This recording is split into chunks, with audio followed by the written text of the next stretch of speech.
Boomhauer 69 here. I got a little unique odd knife. I don't know what you would classify it as. It's from Cherry Berry Company.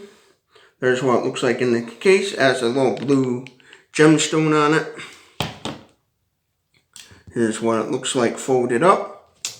The blade says Barlow Stainless Steel, Japan, so must be the blade came from Japan. There's what it looks like the blade.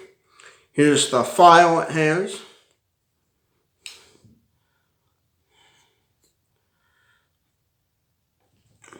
And there's what it looks like fully extended out.